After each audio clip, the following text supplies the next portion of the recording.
ஓம் ஸ்ரீ குருபியோ நமக. ஓம் ஸ்ரீ மகா பெரியவா சரணம். பங்குனி மாதம் முடியறதுக்குள்ள இப்ப நாம சொல்லக்கூடிய இந்த பொருட்கள் உங்க கையில இருந்தாலே போதும், வாழ்க்கையே தலைகீழாக மாறும். இனிமே நல்லது மட்டுமே நடக்கும். அது என்னென்ன பொருட்கள், அதை எப்படி பயன்படுத்தணும்னு பார்க்கறதுக்கு முன்னாடி நம்மளோட வீடியோஸை இப்பதான் நீங்க ஃபர்ஸ்ட் டைம் பார்க்குறீங்கன்னா மறக்காம சப்ஸ்கிரைப் பண்ணிக்கோங்க. இந்த வீடியோவுக்கு கீழே ஹைப் அப்படின்னு ஒரு பட்டன் இருக்கும். அதை கிளிக் பண்றது மூலயமா இந்த வீடியோ உங்களை மாதிரியே 4 பேருக்கு ரீச் ஆகி பயனுள்ள தகவலாக மாறும். இப்போ என்னென்ன பொருட்களை பங்குனி மாதம் முடியறதுக்குள்ள எப்படி பயன்படுத்த போறோம் அப்படிங்கிறத பத்தி தெளிவா தெரிஞ்சுக்கலாம். பங்குனி மாதம் அப்படிங்கிறது புரட்டாசி மாதத்துக்கு இணையான அற்புதமான தெய்வீக சம்பந்தப்பட்ட விஷயங்கள் நிகழ்த்துவதற்கான ஒரு மாதம். இந்த பங்குனி மாதத்துல பல பயனுள்ள விசேஷ தினங்களும் விரத தினங்களும் வருது. அதோட முதல் பகுதியா இப்ப ரீசண்டா பங்குனி அமாவாசைய நம்ம கடந்து வந்திருப்போம். அதுக்கப்புறமா வரக்கூடிய ஒரு முக்கியமான நிகழ்வு பங்குனி மாதத்துல வரக்கூடிய ஸ்ரீராம நவமி. பெருமாளுக்கு ரொம்ப உகந்தது. அடுத்ததா பங்குனி மாதத்துல வரக்கூடிய கிருத்திகை நமக்கு இந்த மாசம் சோமவாரத்துல வந்திருக்கு. அது ரொம்ப விசேஷம். சிவபெருமான் வழிபாட்டுக்கும் முருகப்பெருமான் வழிபாட்டுக்கும் ரொம்ப உகந்தது. அடுத்ததா பங்குனி மாதத்தோட முக்கியமான ஒரு விரத தினம், அதுதான் பங்குனி உத்திரம். முருக பக்தர்களுக்கு ஒரு வரப்பிரசாதம். இப்படி இந்த பங்குனி மாதத்துல சொல்லிக்கிற மாதிரி எக்கச்சக்கமான விரத தினங்களும் விசேஷ தினங்களும் வந்திருக்கு. அதுலயும் பங்குனி மாதத்துல அமாவாசைக்கு பிறகு வரக்கூடிய இந்த 15 வளர்பிறை நாட்கள் இருக்குல்ல, இதை யார் ஒருத்தவங்க சரியா பயன்படுத்திக்கிறாங்களோ அவங்களுக்கு பங்குனி மாதம் முடிந்து பிறக்கக்கூடிய அந்த புதிய தமிழ் வருடம் எந்த விதமான கஷ்டமும் இல்லாத சந்தோஷமான வாழ்க்கையா அமையும் அப்படிங்கிறது ஒரு பெரிய நம்பிக்கை. அதனாலதான் தமிழ் மாதங்கள்ல கடைசி மாதமாக வந்தாலும் இறுதி மாதமாக வந்தாலும் பங்குனி மாதத்துல இறை வழிபாட்டுக்கு நம்ம முக்கியத்துவம் கொடுக்கணும். மார்ச் 18ஆம் தேதி பங்குனி மாதத்தோட 4ஆம் நாள். அன்றைய தினம் பங்குனி அமாவாசையை தாண்டி வந்துட்டோம். இப்ப இருக்கக்கூடியது பங்குனியில இருக்கக்கூடிய வளர்பிறை நாட்கள். பங்குனில இந்த வருஷம் நமக்கு மொத்தமா 30 நாட்கள் இருக்கு. இந்த 30 நாட்கள்ல இப்ப நாம சொல்லக்கூடிய இந்த ஒரு வழிபாட்டு முறைய ஏதாவது ஒரு நாள், அது முடிஞ்சா பங்குனியோட வளர்பிறை நாள்ல பண்றது விசேஷம்தான். பங்குனி மாதத்துல வளர்பிறை நாட்கள்ல வரக்கூடிய அஷ்டமி, நவமி இந்த மாதிரி நாட்கள் இல்லாத மாதிரியும், அதே மாதிரி அன்றைய தினம் கேலண்டர்ல கரிநாள்னு போட்டிருக்காத மாதிரியும் பார்த்துக்கணும். இப்படி இந்த 15 நாட்கள் அமாவாசைக்கு பிறகு வரக்கூடிய பங்குனி வளர்பிறை நாட்கள்ல என்றைக்காவது ஒரு நாள் ஒரு 5 நிமிடம் செலவு பண்ணி இப்ப நாம சொல்லக்கூடிய இந்த பரிகாரத்தை பண்றதால வாழ்க்கையில எல்லாமே வளமான செழிப்பான நாட்களா செழிப்பான விஷயங்களா நடக்கும். பங்குனி மாதம் 18ஆம் தேதி, அதாவது ஏப்ரல் 1ஆம் தேதி நமக்கு இந்த வருஷம் பங்குனி உத்திரம் வருது. இன்னும் நமக்கு கையில 14 நாட்கள் இருக்கு. இந்த 14 நாட்கள்ல என்றைக்கு உங்களால முடியுதோ அன்றைக்கு இப்ப நாம சொல்லக்கூடிய பரிகாரத்தை பண்ணலாம். வீட்டுல இருக்கக்கூடிய ஆண்கள், பெண்கள், குழந்தைகள்னு சொல்லி யாரு வேணாலும் செய்யலாம். எந்த விதமான கட்டுப்பாடுகளும் கிடையாது. செய்யக்கூடிய நேரம் முடிந்தால் மாலை 6 மணிக்கு மேல. இப்ப உதாரணத்துக்கு மார்ச் 26, மார்ச் 27 இந்த 2 நாட்களும் அஷ்டமி நவமி வருது. அதுக்கு முன்னாடி இருக்கக்கூடிய கிருத்திகை, செவ்வாய்க்கிழமை, சஷ்டி இந்த மாதிரி நாட்கள்லயும் இந்த பரிகாரத்தை பண்ணலாம். இல்ல அஷ்டமி நவமி முடிந்து பிரதோஷ தினங்கள்லையும் பண்ணலாம், தப்பு இல்லை. இதுக்கு உங்களுக்கு தேவையான பொருள் ஒரே ஒரு செம்பருத்தி இலை. இதுல நம்ம பயன்படுத்தக்கூடிய பொருட்கள் எல்லாமே பங்குனி மாதத்துக்கு உரிய அந்தந்த தெய்வங்களுக்கு உகந்த பொருட்கள். குறிப்பா இந்த செம்பருத்தி இலை இருக்கு இல்லையா, இது ஒரு காரியத்தடை நீக்கின்னு சொல்லுவாங்க.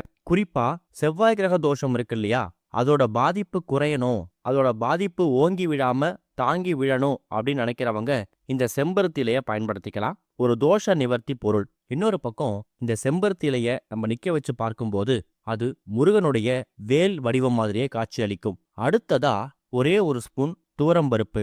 துவரம்பருப்பு அப்படிங்கிறது சாதாரண விஷயம் கிடையாது. கடன் தொகையை வேரோடு தீர்க்கக்கூடிய அற்புதமான ஒரு பொருள் இந்த ஒரு துவரம்பருப்பு.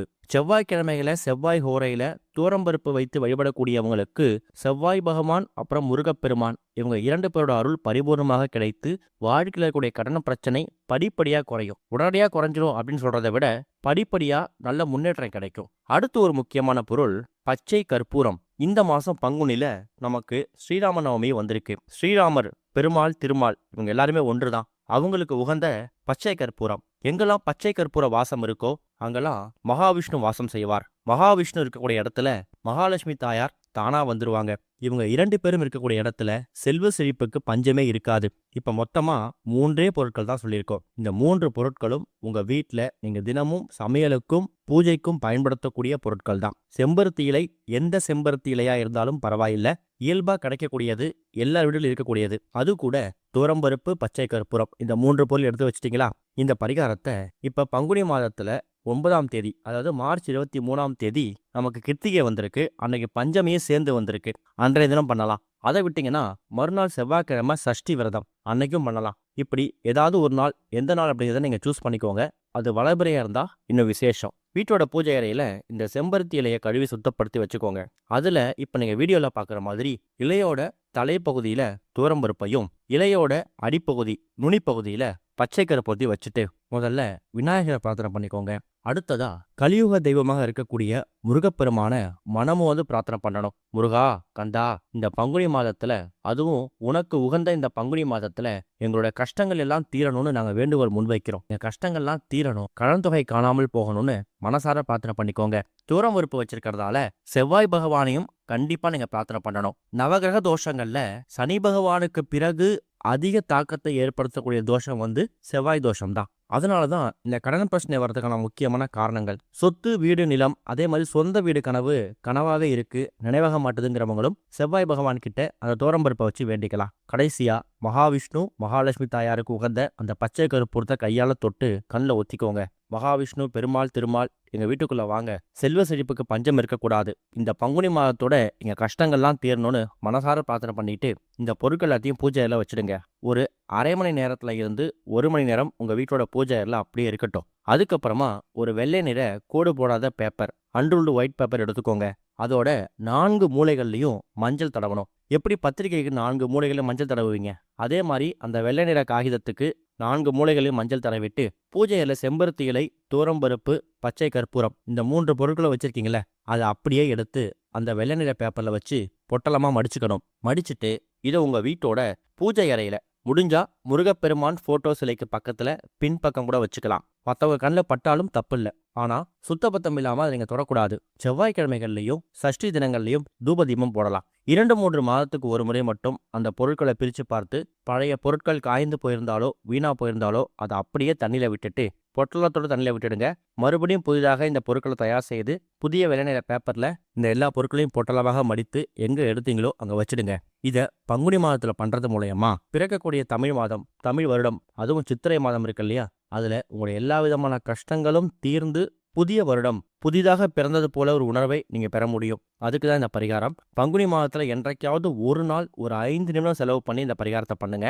அதுவும் பங்குனியோட வளர்பை நாட்களை பண்றது விசேஷம். நம்பிக்கையோட பண்ணுங்க, கண்டிப்பா நல்லது நடக்கும். ஓம் ஸ்ரீ குருபியோ நமக.